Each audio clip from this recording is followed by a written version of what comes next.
snorted Monty, and eventually came out via a hole in a hedge at the side of a petrol station on the ring road. He ambled past the garage forecourt, ignoring the friendly wave from a man by one of the petrol pumps, and veered off across the road, this time oblivious of hooting car horns and yells of rage from drivers. Now he was heading into the countryside, and it always made him feel better. He walked along the verge until he came to the turning and set off on the last leg of his journey down the lane known as Toby's Gutter. No one knew any more who Toby had been, but the lane had been called that since time immemorial, and was even marked as such on an 18th century map. It ran downhill to join the main road.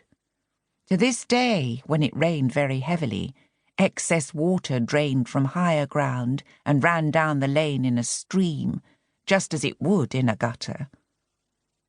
At the point where it met the road, a sizable pool formed in particularly wet months, and spread right across the highway. Motorists, caught out unawares, wrote to the council about it every winter.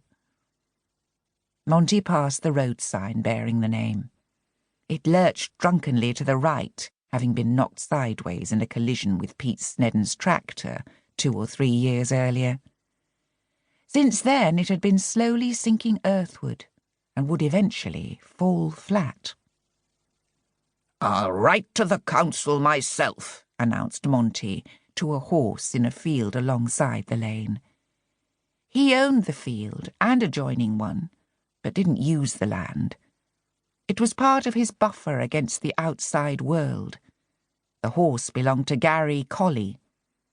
Pete Snedden occasionally moved some sheep down to graze the other field. As Monty saw it, this was quite enough use for the land, and allowed him to give short shrift to anyone inquiring about it.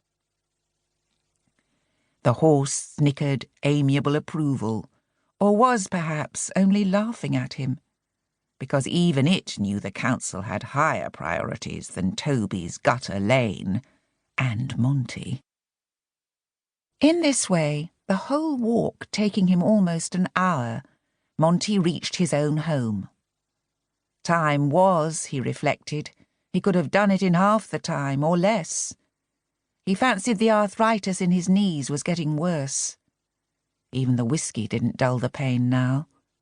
But the last time he'd visited the doctor's surgery, the receptionist had been worse than that young fellow at the supermarket. What was more, a slip of a girl in jeans and showing a bare tattooed midriff had accused him of bringing in diseases. "This is a doctor's waiting room, my dear," he had informed her. "This is where you come to catch diseases." At that, every other patient had shuffled along the rows of chairs to put a good distance between himself and the next sufferer. They'd all put a good distance between themselves and Monty. "Live and let live," said Monty aloud, cheering up now he was home. He pushed his way through the rusted iron gateway.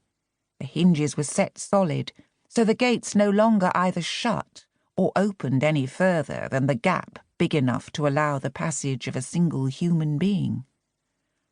Convolvulus twined over the bars, obscuring a fine example of 19th century wrought ironwork.